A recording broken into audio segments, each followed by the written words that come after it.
beautiful people. I am so happy that we're all here together right now. There's some stuff that is on my heart that I would love to share. This is going to be kind of a spiritually guided one, in a sense that I really have no specific topic that I want to speak about, but I would like to speak about spirituality in general. So if you're interested in listening my point of view and kind of my spiritual journey, what I have to say, stick around because this might be the video for you. So my spiritual journey has been a long one, and it would take me way too long to condense it all down into one video. But if you are lost in life and you are not sure where you are at in your spiritual journey, don't worry. I've been there. I've gone from growing up in a Christian household and following Christian beliefs to becoming atheist to following Buddhist practices to finding spiritual practices, and just all around, just I have a general interest in all different types of religions. And I tell this to everybody I meet, especially when it comes to me talking about religion, because this is one of my favorite things, one of my favorite quotes that I heard, and it just resonated with me very well. And that was, religion is like three blind men touching an elephant. One person touches the trunk and it's rough and there's a lot of wrinkles. One person's touching the tail and it's fluffy on the end, and one person's touching its belly and it's like smooth. But at the end of the day, they're all touching the elephant, right?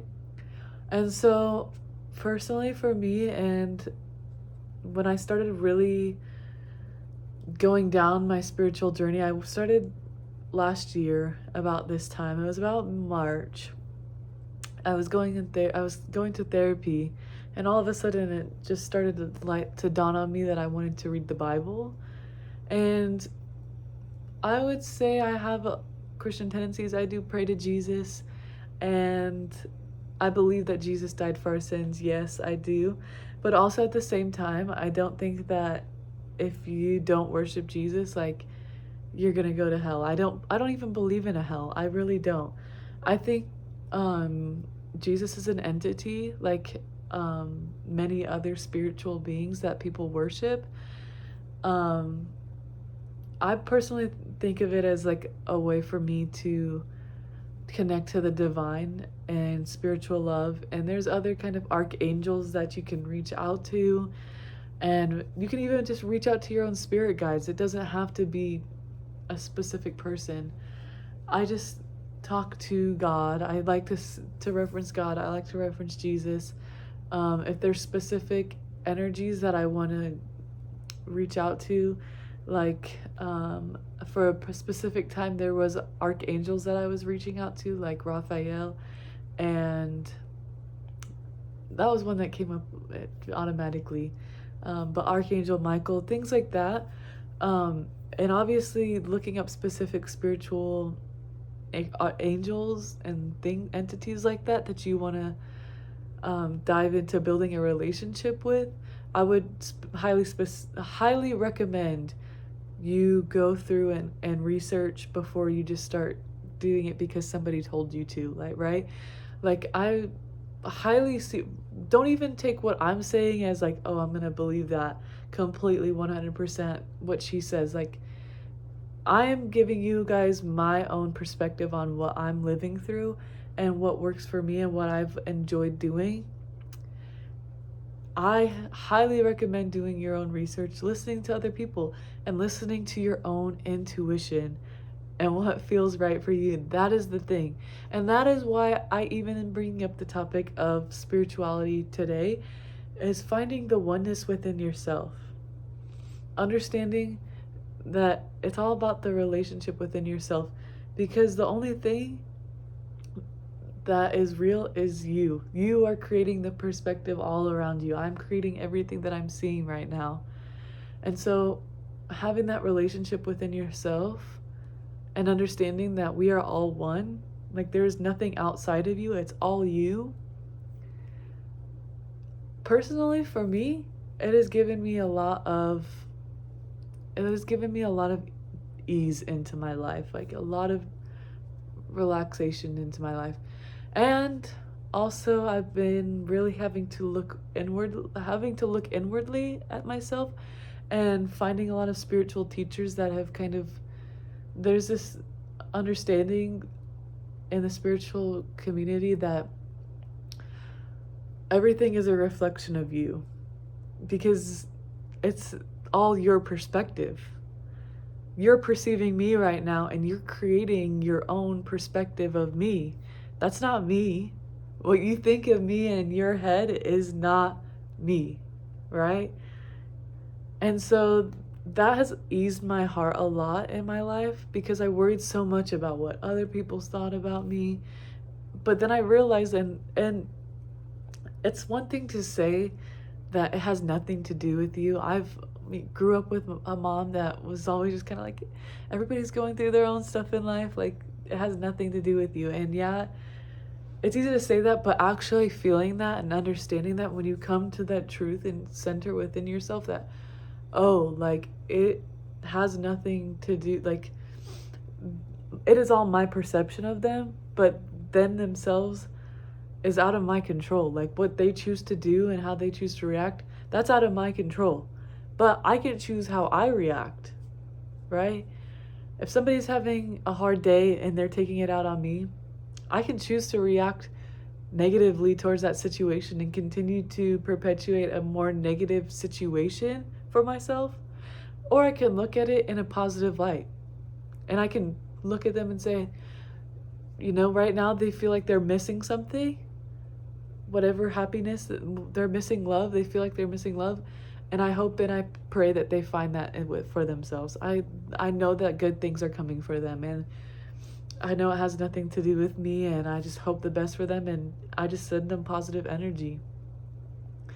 And maybe it's passive in a certain sense, but at the same time, like,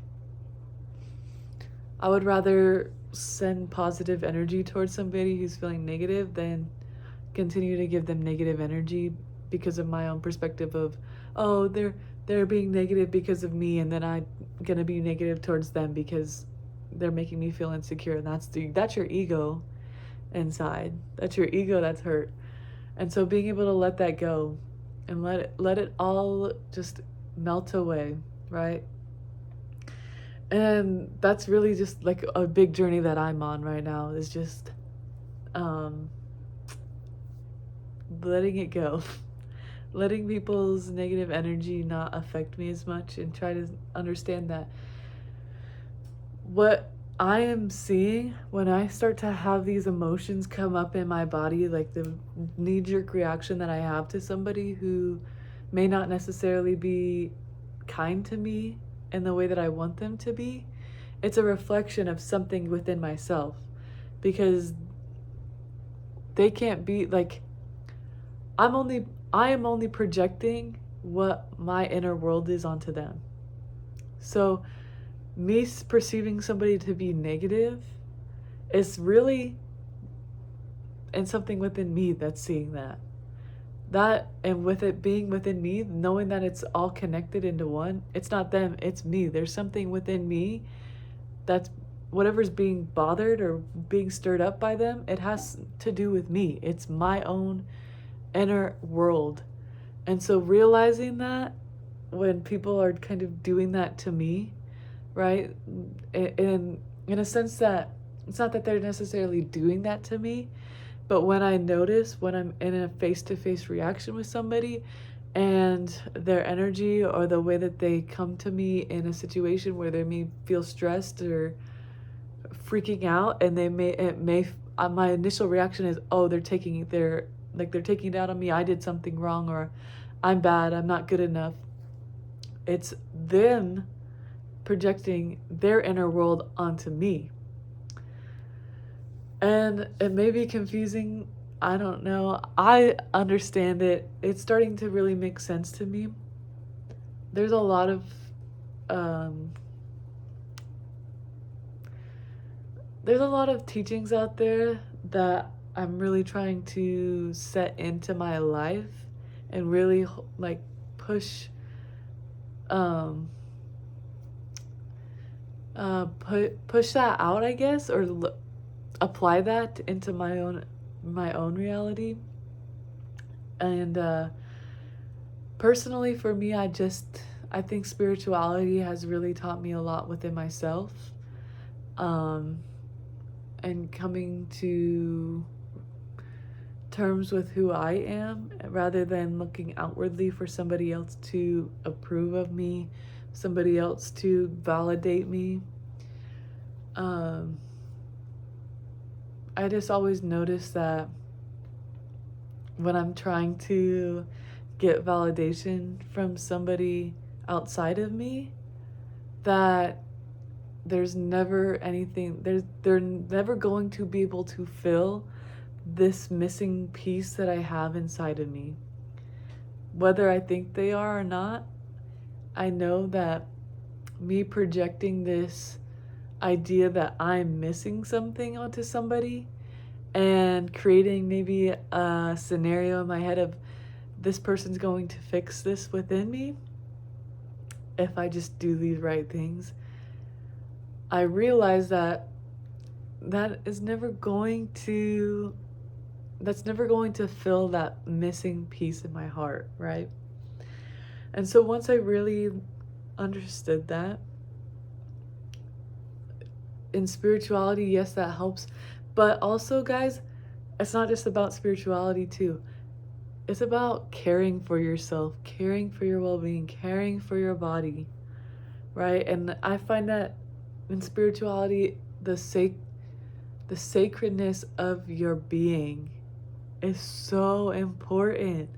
And I know so many people stress about this, but taking care of your body is so important. It is a vessel for our souls to maneuver in this 3D reality, in this simulation. And you have the choice of free will to choose whether you want to believe in whatever it is you want. You can have the choice of free will to do whatever you want to your body. But I promise you, and once you start to eat better foods, when you work out, you don't even have to actually do like crazy workouts or anything. You can just go for a walk, a breath of fresh air, get off of your phone, have dedicated times in your life to staying away from your cell phone, staying off of social media.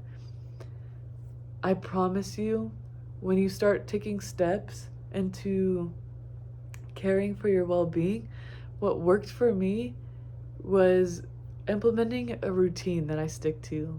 And maybe, yes, here and there I falter a couple hours or whatever, but generally everything that I want to get done gets done. In the morning, I wake up, the first thing I do, I make my bed, I make coffee, I make a cup of bone broth with rosemary in it, and I drink that.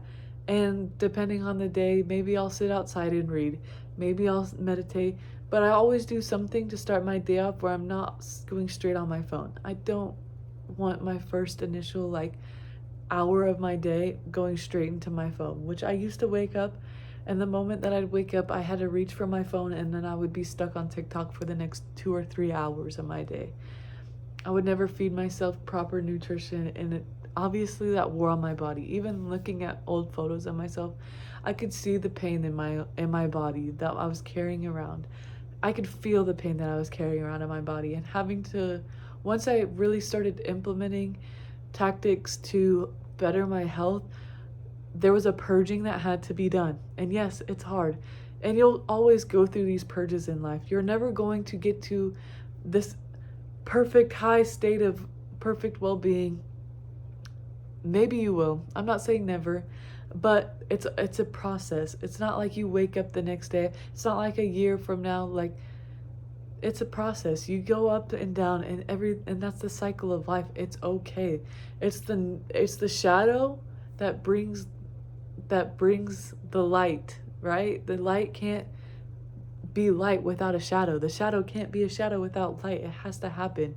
You have to have negative moments so that you can learn from them to continue to rise, to continue to enlighten yourself. And so that's what I'm saying, guys. Like, for me, like, taking care of my body, once that started happening, the fog was lifted in my brain.